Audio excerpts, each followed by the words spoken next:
Okay, so this is lecture 3 in the particle physics and standard model course. So last time we saw how the world looked like in 3 different scales: below the Fermi scale, between the Fermi scale and the QCD scale, and above the QCD scale. How various symmetry groups manifested themselves at these 3 different scales, and we also saw how the symmetry principle could be used to predict particle spectra by putting them on baryon octets, baryon decouplets, meson octets, and so on, right. So today we will see how the various fundamental symmetries of nature are actually hidden or how they manifest themselves in the particle species that we are made up of and the particle species that we actually interact with. Okay. So what do I mean by that? So last time I wrote down the matter content, right. Let me write it down in the sub Fermi scale, right. We wrote quidel, correct. This time I am going to add the index I to denote the 3 flavors, right.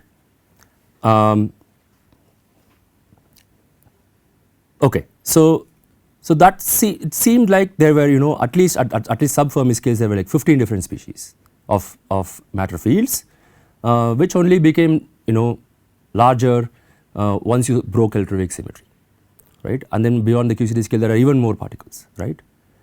But where are all these particles? We do not see these particles in the natural world in everyday life, right. Why is that?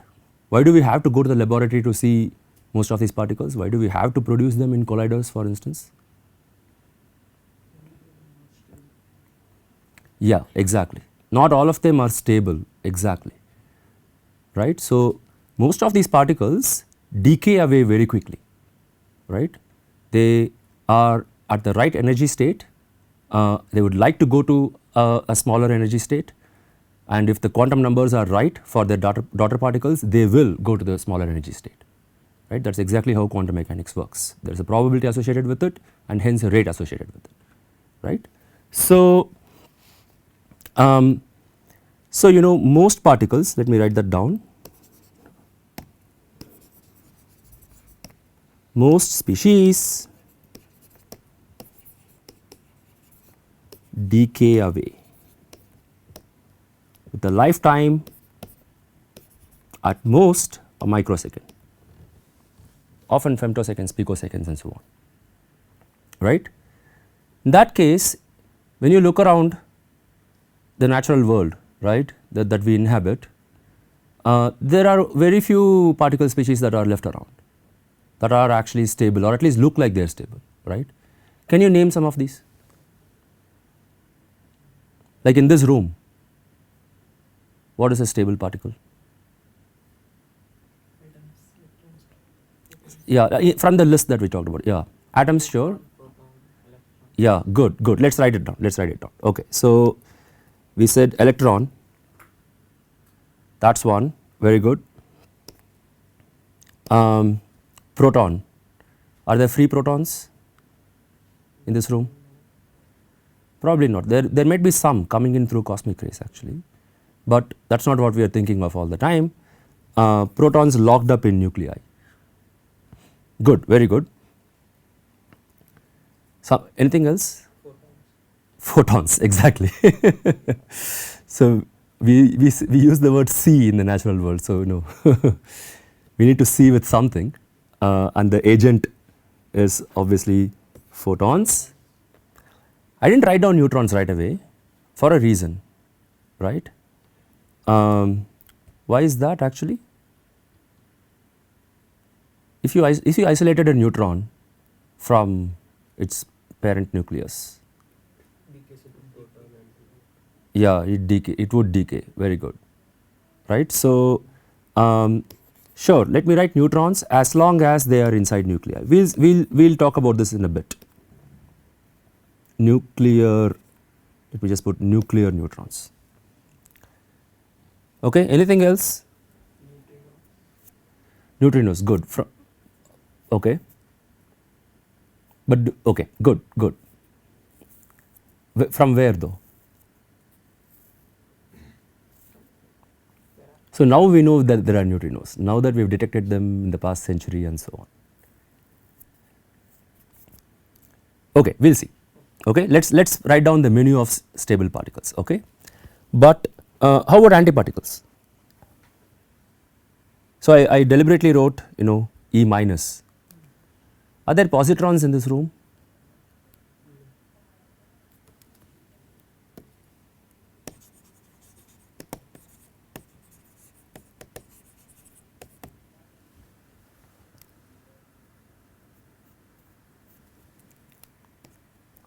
How about antiquarks? Are there any antiquarks somewhere in this room, do you think? Okay, so we need to talk about this. Okay, so the world, right, the universe on on the largest scales, it looks like it is made up of mostly baryons and leptons, and there is no antibaryons or antileptons left, right? That is what it looks like, right? That we had to discover antimatter in the last century. It's not like we had both matter and antimatter. That whole concept had to come in, and then we had to work hard to actually discover it in the laboratory, in cosmic rays and so on, right? In other words, if you look out into the universe, wherever you see, there seem to be only concentrations of baryons and leptons as opposed to antibaryons. Okay? In other words, there is a baryon antibaryon asymmetry. It's a tremendous asymmetry, but this is only at universal scales. Okay? Only when you look at the largest scales, galaxies, galaxy clusters, stars, etc., etc. Okay? In other words, it seems like at this scale at least the universe seems to be made of matter and not antimatter, and this is a huge mystery. Nobody knows why. Okay? From just from symmetry arguments, if you closed your eyes, right, and just thought about it, not knowing what the universe is actually made up of, just from symmetry arguments you would expect equal numbers of baryons and antibaryons, and because they interact with each other a lot, with large cross sections, they would have annihilated away into a bath of radiation. That is what you would have expected in the universe, but for reasons that we do not quite understand, there is something here as opposed to nothing. Okay? So what formed this asymmetry must have been a process of baryogenesis that created the asymmetry. And how exactly did baryogenesis happen is a mystery. It's a whole cottage industry of its own, not a cottage industry, it's a real industry in particle physics of its own. Okay? People spend their careers thinking about this. That is on a universal scale. Okay? But in this room, in fact inside the protons and neutrons that make up the stuff in this room, you do have a lot of antiquarks. Okay? So there is a lot of relativistic energy locked up in protons and neutrons. All the quarks and gluons are flying around, right? So they would pair produce, or they would basically produce. I am going to draw something like a Feynman diagram here. It is not really a Feynman diagram, but this should be intuitive, right? You can have gluons popping out quark antiquark pairs, and that way protons in a very real sense and neutrons also contain antiquarks in them.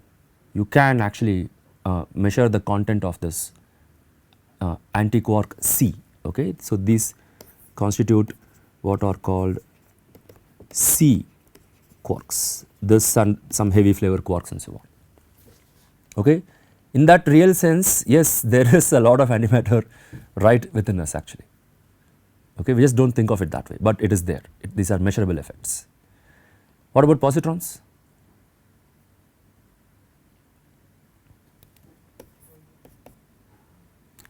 So your body makes a positron every 3 minutes, okay, because our bodies contain potassium 40 and they undergo what is called beta plus decay, where a proton goes to a neutron, positron and a neutrino. Okay, so yeah, I mean all these things happen. So on smaller scales you do have a lot of antimatter. Okay, that is right here in the natural world, not just in a laboratory. Okay. So back to the menu of stable particles, all right. So the important lesson of this lecture is that the really interesting reason why some of these particles are stable or at least cosmologically stable or cosmologically long lived as opposed to other particles which are very effervescent is unique symmetries. Okay, there are certain unique symmetries that determine the stability at the end of the day. Let us see how that happens. Okay, let us take the photon. Okay, now I am going to ask you, why is the photon stable? Why does not it decay? Why can't it just decay to an E plus E minus, a positron electron pair, right?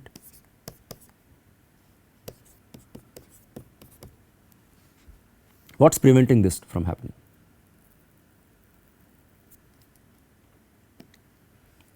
Something that you already know in physics is preventing this from happening.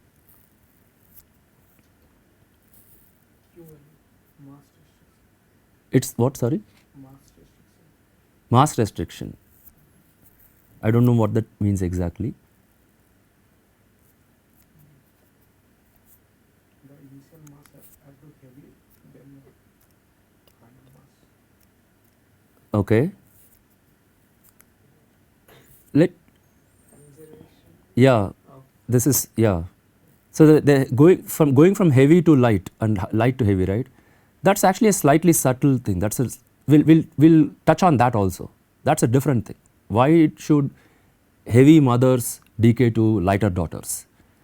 We'll see that it has to do with the fact that we have 3 dimensions of space and 1 dimension of time. It sounds very crazy, but we will come across this in our lectures. Okay, this is different. This is more of a principle like this. So you are saying conservation of, exactly, this is more, everything comes down to these principles at the end of the day, right? So it has to do with conservation of energy and momentum, conservation of 4 momentum, right? So let's see how quickly. So let's say this is a photon. Okay, I have to draw it as though it's moving because I cannot identify a rest frame for a photon, 0th law of special relativity, and let's call that a photon. Let's say it goes to an E minus E plus, okay, in this frame, in some suitable lab frame. Let's call the momentum of the photon, I'll call it P gamma. Obviously that's also E gamma, right, and this is going to be a very crucial fact for us, that it's the same as the energy for a massless particle. Let's call this opening angle theta. The final state is PE. Okay, so I'm going to write energy and momentum conservation. So P gamma is 2 times PE cosine theta, correct? Okay. Now obviously the transverse momenta cancel. I am not going to write that down. Energy conservation separately, that would be PE squared plus ME squared for each times 2, correct? Okay. So since these two are equal, I would get PE cosine theta equals P square root of that, and that is absurd, right? The left hand side is smaller than PE, the right hand side is larger than PE, so can't happen. So conservation of 4 momentum, conservation of energy and momentum separately also, however you want to put it. That is what ensures that a massless particle does not decay to two other particles. Okay? Two other particles, period. Actually, it doesn't have to be two other massive particles. Two other particles. You'll see it just doesn't happen. All right. Now, where is the symmetry here? I said it's all due to symmetry, but what symmetry are we talking about here?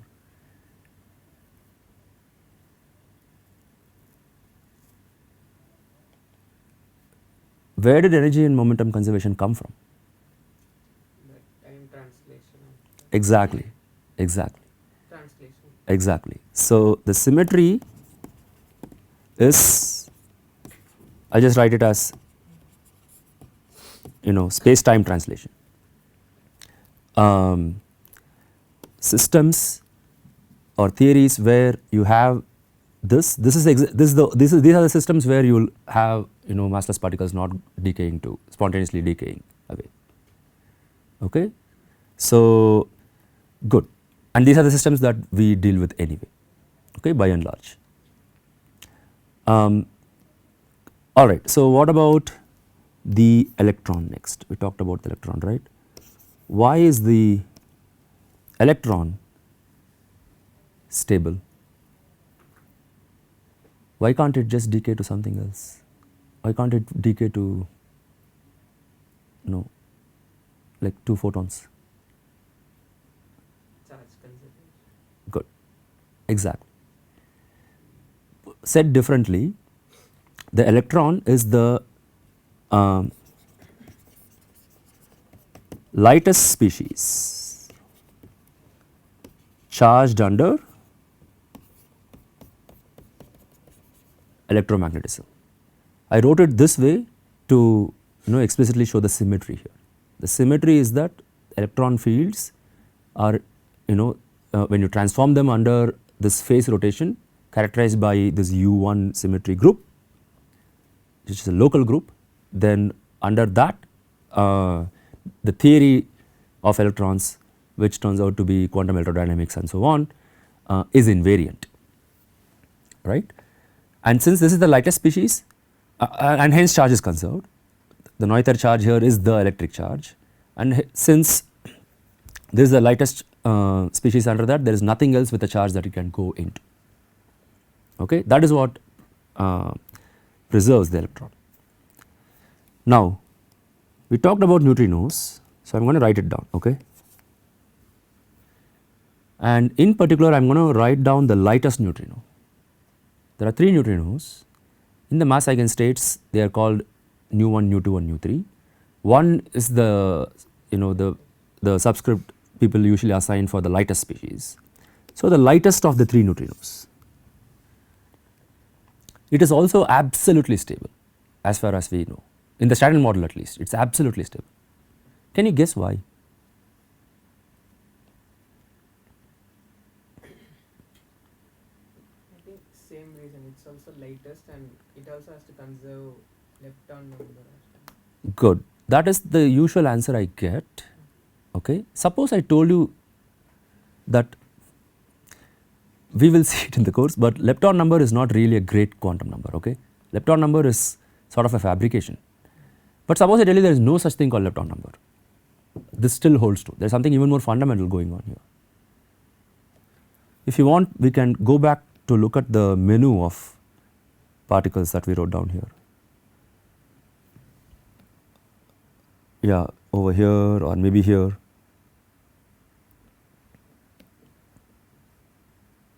Yeah, look at this menu. Does this tell you something? Look at the fermions in particular.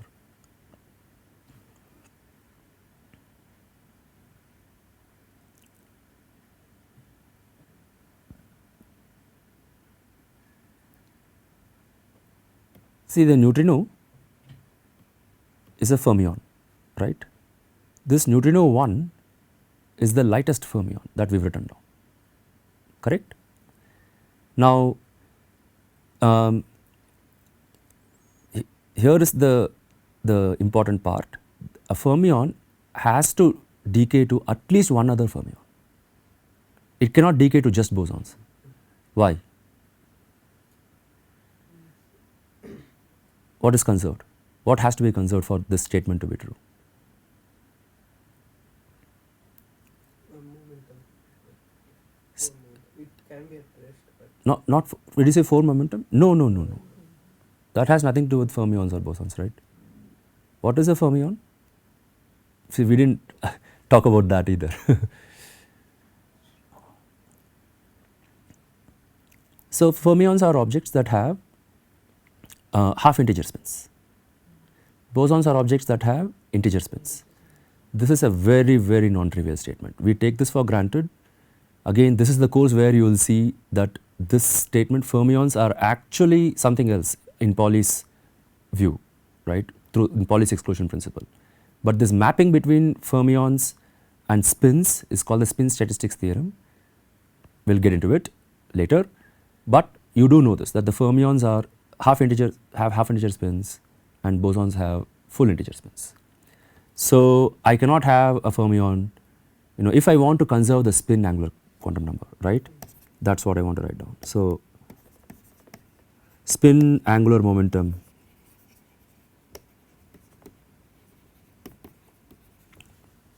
right, or sometimes it very loosely goes by this, the conservation thing.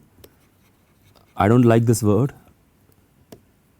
fermion number, okay. We will not deal with this word much because it has many connotations, but this is solid, spin angular momentum, right. The conservation of that ensures that the lightest fermion cannot decay. There is no other fermion that it can decay to, no other half integer spin particle that it can decay to. Okay. Now, let me write down the other two neutrinos. Okay. This might be harder for you to answer. It turns out that these two also do not really decay, at least within the age of the universe. Okay. So, I am just going to write it down.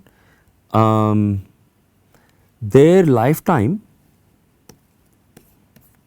okay, lifetime of these two species is something like 10 power 37 years in the standard model, if you do a standard model calculation. Whereas, what is the age of the universe in years?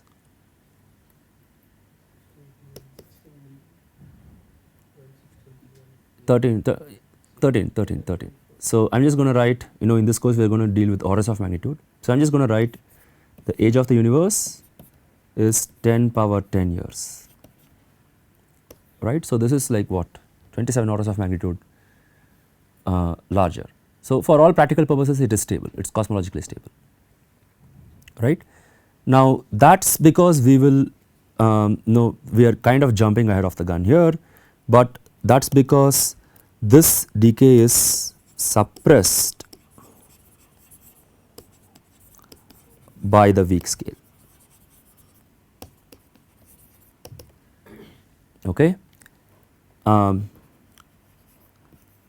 and by phase space, okay. So, very briefly what this means is that processes, so there are interactions through which decays and scatterings happen, and if the interactions are strong enough, then the rates of these interactions are, the rates of the processes will be large enough, intuitive, right. And if the interactions are too weak, then the rates will be small. Here the weak interaction happens to come in a particularly weak way. I am using the word weak in both forms, both in physics and English form. So, it is a very feeble interaction. So, the rate is very small. The other thing is that neutrinos are very, very light, okay. So, we know that the neutrino masses, which we will go into gory detail, are smaller than 0.1 electron volt. Compare that with say the proton, okay, which has a mass almost close to a GeV. So, this is 10 orders of magnitude smaller than that, right. So, there is very little phase space, meaning very little energy within which so there are very few quantum states available for neutrinos to decay, and that also suppresses their rate. Okay, so the difference in energy states between the parent and the daughter, that also matters when you do these rate calculations. That suppresses the phase space here.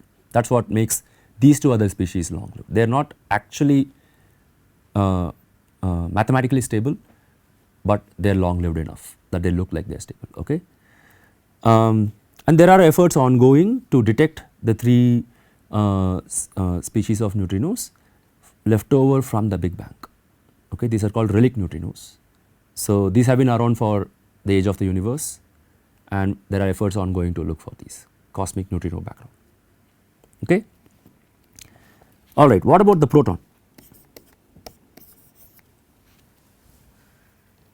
Why is the proton stable? Symmetry, think of a symmetry.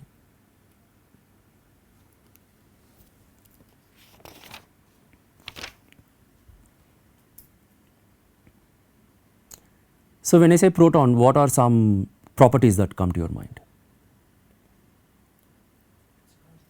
Charge, good, but we have already used up charge, electric charge. Yeah, something to do with strong force, okay, but it is not quite that is protecting the proton from decay. So, the proton is a baryon, correct, and we talked about lepton number. There is something also called the baryon number, obviously, right. So, protons carry baryon number, electrons do not carry baryon number, and so on, right. And when we say number, we tend to write an abelian group associated with it. In this case, U1 baryon number, and the proton is the lightest baryon, or the proton is the lightest particle at these scales, at larger than QCD scales, that is charged under baryon number. So, there is nothing else for the proton to go into with baryon number, basically. Right. It can go into neutrinos, but then it will violate baryon number, basically, right. So,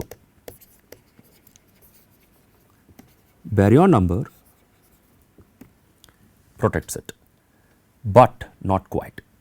Okay. Why? Because even the baryon number is not entirely a good, no, maybe not good is not the correct word here, is not entirely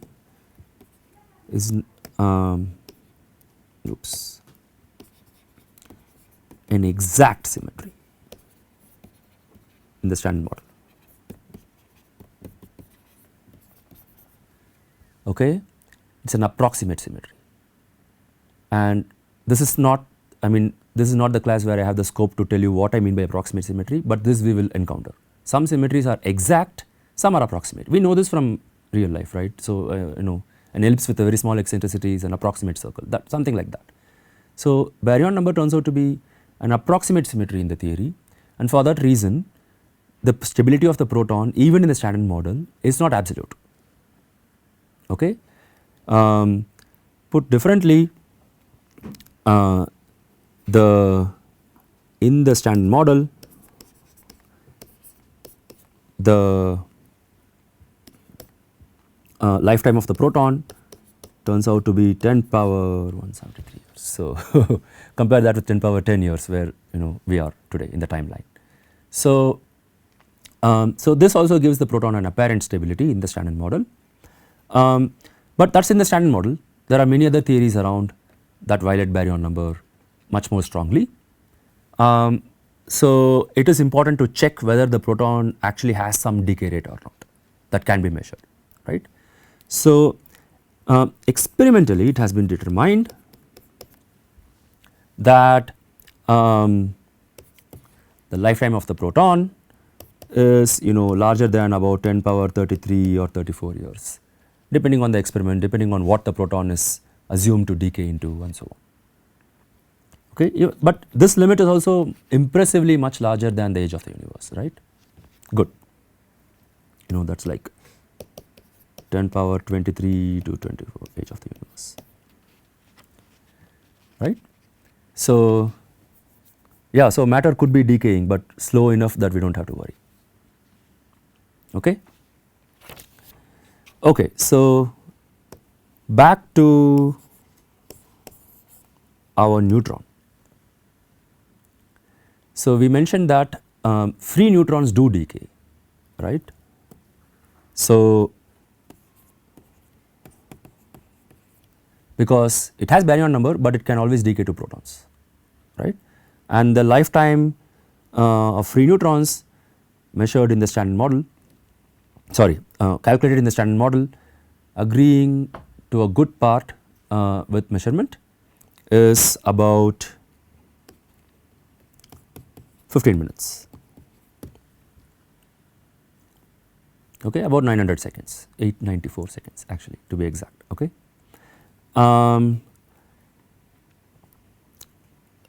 So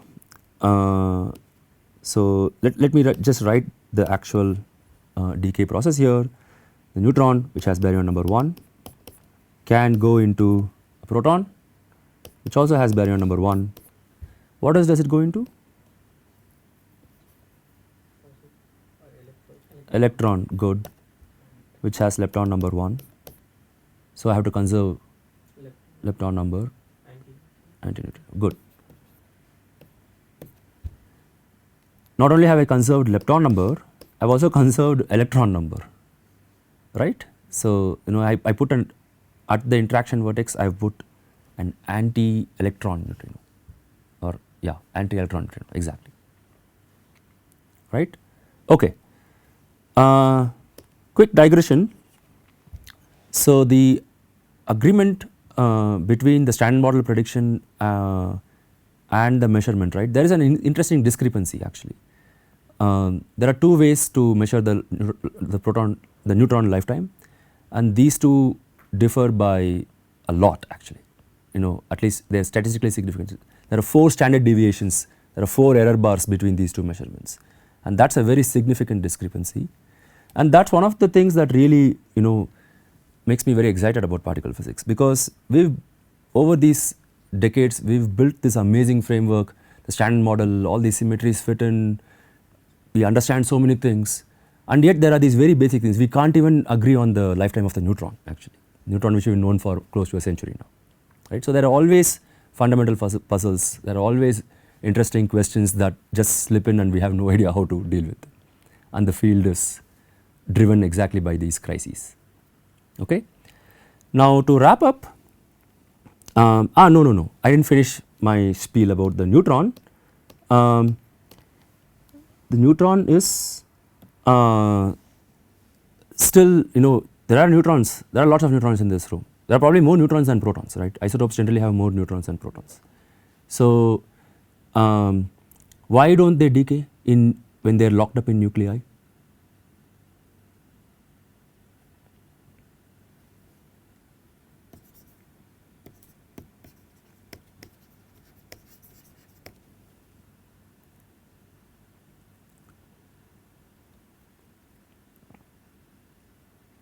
So to make a nucleus, you need to put in the binding energy, right, in this case coming from the strong force, the residual strong force that glues together the nucleons, right. So for this reaction to happen, you need to overcome, you know, here the neutron mass is heavier than the proton mass plus electron mass plus neutrino mass, so it is fine, but inside a nucleus for this to happen you also have to account for the binding energies, okay, and the binding energies will not let you do this actually, it is still energy conservation, okay, but you just have to put in the binding energies, okay. This is also the reason why your body is producing, the binding energies is the reason why your body is producing positrons once in 3 minutes, because I just wrote down a crazy reaction, right, the proton going to a neutron, proton is lighter than a neutron, how can it happen? Because in potassium 40 the binding energies push up the proton total energy and the neutron total energy such that the reverse can happen, beta plus can happen as opposed to beta minus, okay. Never forget binding energies in composite systems, it is always total energy conservation, not just considerations of mass, always think in terms of energies and momenta and life will be good, okay. Okay. So let me just make a quick note of this. It is considerations of binding energies plus energy conservation that ultimately protects neutrons from decay inside nuclei. Okay? Now, one final fun species. What about the muon? If I produced a muon here, would it stay around? It would decay, yeah. What, does anyone know the decay lifetime of the neutron? In its rest frame, of course.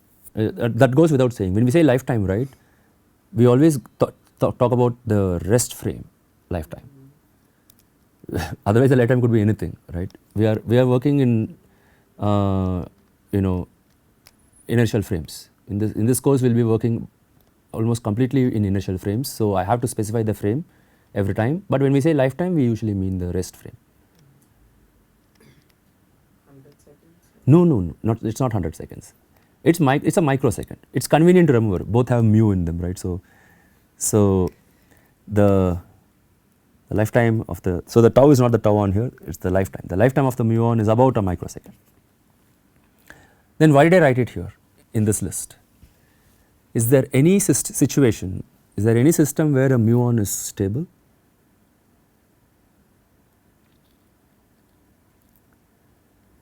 And this goes back to the previous species we were talking about.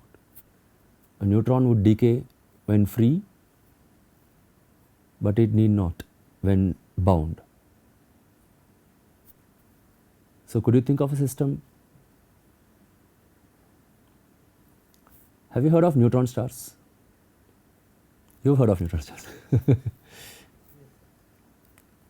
Okay, so neutron stars are, basically they are what? They are balls of neutrons, huge balls, very dense balls, the densest things known to humanity, left behind after a core collapse supernova. Okay, basically all the protons and electrons of the parent star have crushed together to form neutrons. And they not only form neutrons, for the sake of chemical equilibrium, they also have populations of protons and electrons. Okay, so let me write this down. So neutron stars contain neutrons, protons, electrons. Okay, this is guaranteed by beta equilibrium. But when you go to the very center of the star, where the densities are highest, right? So let me write very high density. That's where everything is crushed in so much that you could also have neutrons going to protons, muons, and anti-muon neutrino. That could also happen. All right. So in the central region, you expect a lot of muons. They form about 1 to 10% of the population of neutron stars. So it's the same consideration due to binding energies. Because of all the binding energies involved in the problem, you can have muons that don't decay to electrons. Okay, and they all form a stable mass. So there are lots of stable muons in the universe. They're just locked up in the centers of neutron stars. Okay, so I'll wrap up this class here, and in the next class we will talk about discrete symmetries. Okay, all right. Thank you.